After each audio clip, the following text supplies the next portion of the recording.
Hey everybody, Rob Maurer here, and today we did end up getting those Tesla China sales numbers reported for November, and to be honest, I was a little bit disappointed with those numbers. It doesn't necessarily mean they're bad numbers. They can still be good and also be a little bit disappointing, so I want to be very clear with my words there, but we'll walk through some of the implications for that. We've also got a bit of a tongue twister here that I'm just going to have fun with for a second. We've got a New Street Research, New Street High price target for Tesla stock. Could that be said more clearly? Yes, but that is not as fun. We've also got news on a couple of Gigafactories, updates on Model 3 and Model Y, a little bit of news on the Plaid Model S, Tesla Energy, and a couple other things.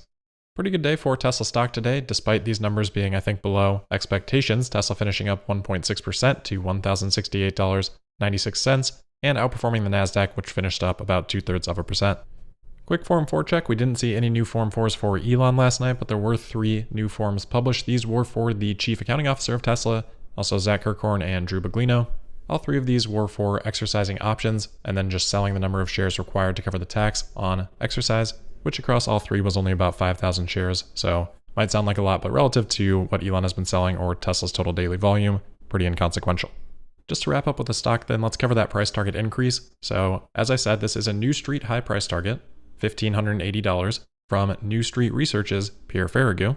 Pierre today tweeting, Tesla is facing an interesting new year, 2 factories coming online, price increases materializing in the profit and loss, and introduction of the game-changing 4680. Supply is the only limiting factor, should be a great year. The press reports New Street increased their price target to $1,580. So for New Street Research, this is a relatively quick update to their price target. The previous $1,298 price target they had on Tesla that was established on October 21st. So it's only been about a month and a half for this 22% price target increase from New Street Research, which historically hasn't been all that frequent with their price target adjustments. I think that last conversation that we did have with Pierre gave a lot of insight into their reasons for feeling so bullish on the stock.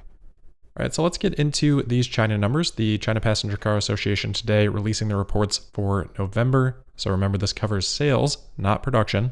This report gives us 2 numbers. One is exports for Tesla China, that was 21,127 vehicles, and then wholesale sales, which are reported to be 52,859 vehicles. So flipping over to our Tesla China tracking sheet, remember that wholesale sales is the combination of retail sales or domestic sales and export vehicles.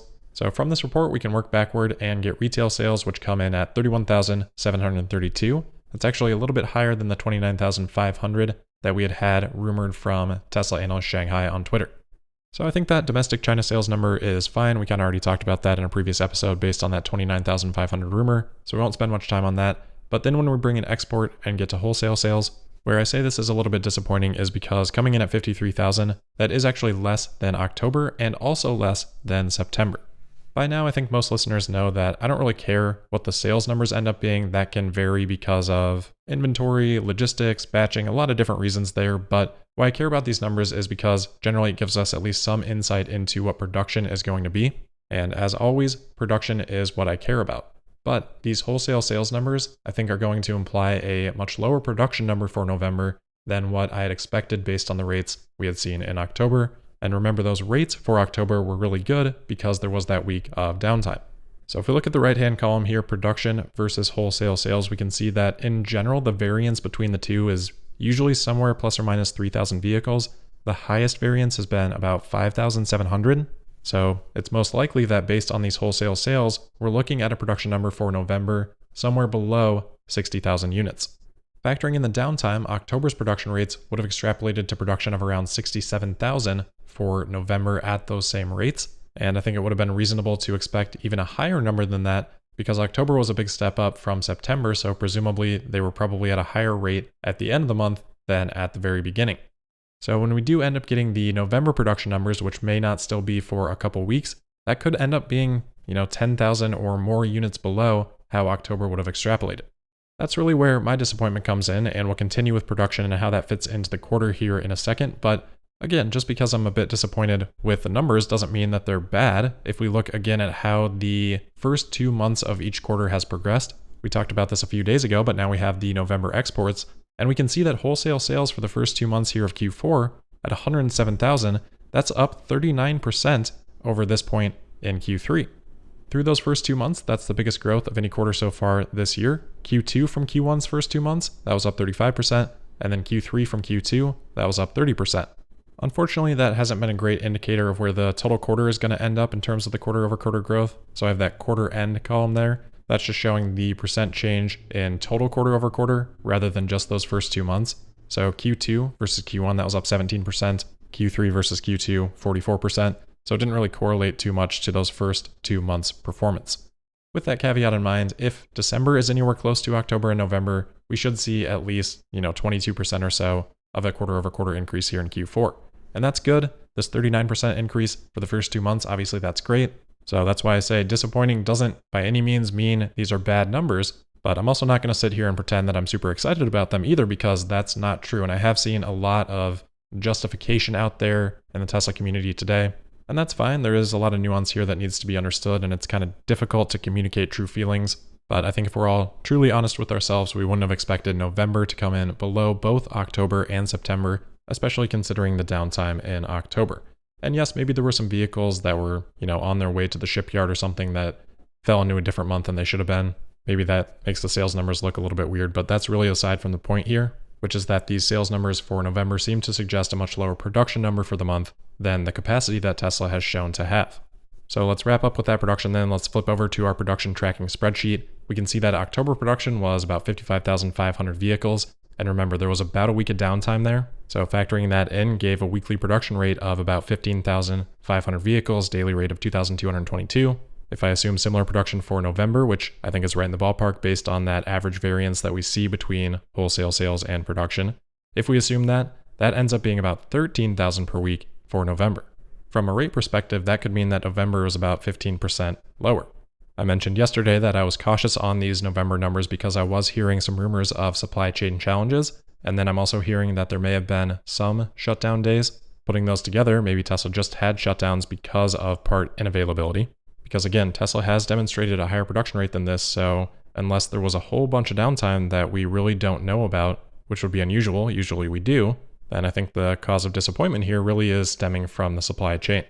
If that persists and we sort of temper our December production rate expectations to be maybe just a little bit above what we kind of presume November might have been, but not to the same rate as November, then maybe December's looking at more like 60,000. And then in total, maybe we're at 170,000 or so for the quarter. Again, a great quarter, but not necessarily the 190,000 or so that October's production rates seem to suggest a couple weeks back. Throw in then 115,000 or so from Fremont, and there's uncertainty there for sure. But if Shanghai is parts constrained, I'm also not going to be then super bullish on Fremont. So between the two then, maybe it's looking a little bit more like 285,000, something in that ballpark, versus what seemed to be a pretty clear path to above 300,000. I'm not ready to say that that is entirely off the table yet until we do get those November production reports, but to me, at this point, it is looking like a long shot, especially as we still don't really seem to have production started at Berlin or Austin. Now again, that doesn't mean that it's not going to be a great quarter. If 285,000 was the number, that's still up 20% for production quarter over quarter. That's great. But that's also going to be a lot closer to what the expectations from Wall Street probably are, when earlier on it looked like this was shaping up to be potentially a huge blowout quarter, and that's where, for me, the disappointment comes in to some extent. The other thing I imagine I'll probably hear in the comments today are criticisms about, even looking at monthly numbers and why does it matter, should be focused on the long term. I agree with that, and hopefully that's clear over time that I have a long-term view. But just like with quarterly earnings, at least for me, it's very helpful to understand these shorter time duration things, as each of them is essentially a building block for that long term. So that's why I talk about this stuff, and the idea is that hopefully it also helps other people with those building blocks in the 5 minutes that it takes to talk about. All right, let's move on from those November numbers, but we'll stick with Tesla China here for a second. The Tesla China team did share out a video on their Weibo account, and they have an interesting little teaser here at the end. They give the date of 12/10, which time zone-wise, that'll overlap with December 9th here in the United States, and they say something that loosely translates to something called special will be released soon. Please look forward to it. So sort of the equivalent of saying something coming soon, December 10th.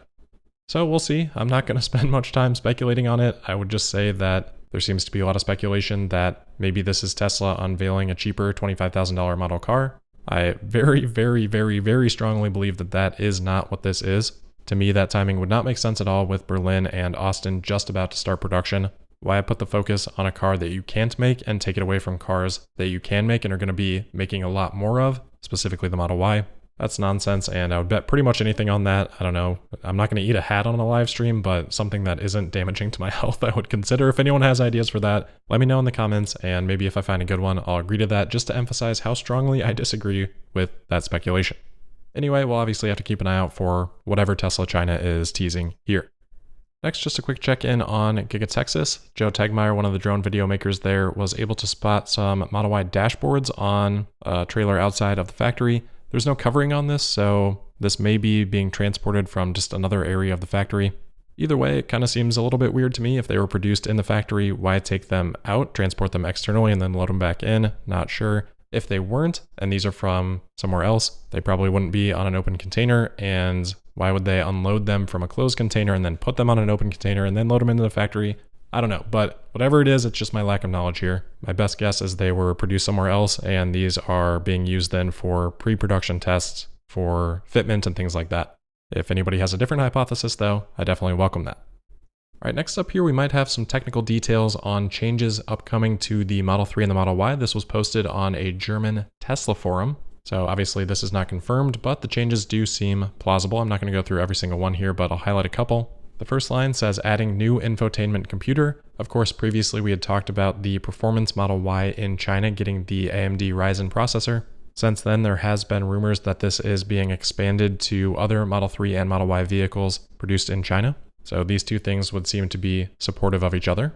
Next bullet on there is adding new low voltage 15.5 volt lithium ion battery. Same thing, we had that reported for the Model Y performance in China, as well as of course the Model S and X.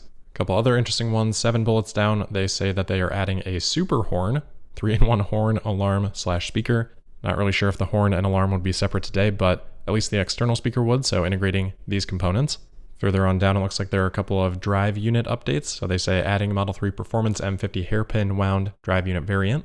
Don't know much about that. Might be interesting, might not. They also say adding LG M50 5L battery variant of Model 3 Performance. And then just above that, I think this one would be exciting. Updating UI, new format based on refreshed Model S and X. I've been hoping since the S and X showed off Smart Shift that that feature would carry over to the Model 3 and Y. So we'll see. Hopefully that'll be a part of the new UI if so. Next, we've got an update on the Model S Plaid. This is from Car and Driver. They've been reviewing, testing out the Plaid. And one of the things they tested was the supercharging time on a V3 250 kilowatt charger. They compared the Plaid with a 2021 Model S long range and found that the Plaid was able to sustain that 250 kilowatt rate for quite a bit longer than the long range, which I'm not certain of, but I believe they're talking about a pre-refresh version. I don't see why there would be big differences otherwise. But they were able to get that peak rate for about 5 minutes or somewhere between, I don't know, a little bit less than 15% all the way up to about 35% or so, which seems to be maybe 5 to 10% more than the most recent tests I've seen on V3 supercharger for Model 3 or Model Y. Even after that, the taper is less steep all the way to the 90% that they stopped charging at. And in total, from the 10% to 90% state of charge that they were testing, they said that cut out 19% of their charge time, or about 9 minutes. So I think really exciting to see that improvement in the Model S Plaid charging. All right, next up here, we've got some good news on Tesla Energy. Neoen and Tesla have flipped the switch on the Victorian Big Battery project. This is Australia's largest battery. This is 300 megawatts, 450 megawatt hours from 212 Tesla megapacks. This project will help stabilize the Victorian grid, and they project it to save hundreds of millions of dollars over time. And hopefully it'll continue to follow the path set by the South Australia Big Battery project that Tesla's worked on with Neoen and further solidify that proof of concept. You may remember that the Victorian Big Battery did have a fire at it during the testing phase, but as we had previously reported, that cause was determined and resolved, but especially nice to then see this operational. All right, next up here, we've got a bit of an update on the US federal EV tax credit status. Bloomberg Tax reporting in a partially paywalled article that a package of tax credits, which includes the additional $4,500 tax credit for union-made EVs, will undergo a review by the Senate parliamentarian this week. I would assume that includes the entirety of the EV tax credit, but they do specify the $4,500 union part here. But anyway, Senator Ben Cardin also said in an interview that changes to the provision are being discussed as well. So we'll continue to wait and see on that, but good to know that it is being discussed still. On a somewhat related note, many of you have probably seen this by now, but President Biden, or I suppose more accurately, President Biden's Twitter account today tweeted about electric vehicles being the future and the Build Back Better Act supporting them, specifically American-made and union-made EVs, of course. But surprise, surprise, in the little video that they shared, there was a shot of a Tesla Model X. Not the most flattering shot, and it was literally only on screen for 1/8 of a second. So it's not much, but as far as I know, that would be the first acknowledgement of Tesla by President Biden. At least it gives us something to start the tally with, I guess. All right, last quick update for today is on the Ford F-150 Lightning. Ford has officially stopped taking reservations for this vehicle. They've removed that from their US website at least. And the rumor is that they're sort of doing this ahead of opening up orders for configuration in January. It's not clear yet exactly how they'll handle that switch over from reservations to order configuration, but this seems to be the first step in that process. And again, as I mentioned a couple of days ago, Ford has said that they remain on track for production in spring 2022. All right, so with that, we'll wrap it up for today. As always, thank you for listening. Make sure you're subscribed and signed up for notifications. You can also find me on Twitter at Tesla Podcast, and I'll see you tomorrow for the Thursday, December 9th episode of Tesla Daily. Thank you.